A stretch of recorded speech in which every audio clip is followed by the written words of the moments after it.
Ang sulat ni Pablo kay Filemon. Unang kabanata. Mula kay Pablo na nakabilanggo dahil kay Kristo Jesus, kasama si Timoteo na ating kapatid. Filemon, aming minamahal na kamanggagawa sa Panginoon, kasama si Apphia na ating kapatid, si Archippus na kapwa natin sundalo ni Kristo, at ang mga mananampalatayang nagtitipon sa iyong tahanan sa pagsamba sa Diyos. Sumainyo nawa ang biyaya at kapayapaang galing sa Diyos na ating Ama at sa Panginoong Hesukristo. Ang pag-ibig at pananampalataya ni Filemon.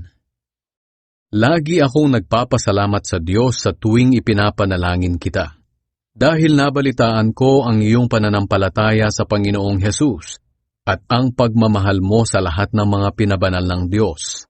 Idinadalangin ko na sana ang pagiging mapagbigay mo na bunga ng iyong pananampalataya ay magpatuloy habang lumalago ang iyong pangunawa sa lahat ng mabubuting bagay na ibinigay sa atin dahil tayo'y na kay Kristo. Minamahal kong kapatid, labis na nagbigay kagalakan at kaaliwan sa akin ang iyong pagmamahal sa mga mananampalataya na nagpasigla sa kanila. Ang hiling ni Pablo para kay Onesimus. Ngayon bilang apostol ni Kristo, maaari kitang utusan kung ano ang dapat mong gawin. Pero dahil mahal kita, minarapat kong makiusap na lamang sa iyo. Kaya bilang isang nakatatanda at bilanggo dahil kay Kristo, nakikiusap ako sa iyo para kay Onesimus na sana patawarin mo na siya. Siya'y naging anak ko sa pananampalataya rito sa bilangguan. Dati wala siyang pakinabang sa iyo, ngunit ngayoy kapaki-pakinabang na siya sa ating dalawa. Pinababalik ko na sa iyo ang minamahal kong si Onesimus. Gusto ko sanang dito na muna siya, upang sa pamamagitan niya makakatulong ka sa akin habang nakabilanggo ako dahil sa aking pagpapahayag ng magandang balita. Ngunit ayaw ko itong gawin ng wala kang pahintulot, upang maging kusang loob ang iyong pagtulong at hindi sapilitan. Marahil, nahiwalay siya sa iyo ng saglit, upang sa kanyang pagbabalik ay hindi na kayo magkahiwalay pang muli. Kahit na alipin mo siya, isa na rin siyang minamahal na kapatid. Napamahal siya sa akin at lalo na sa iyo.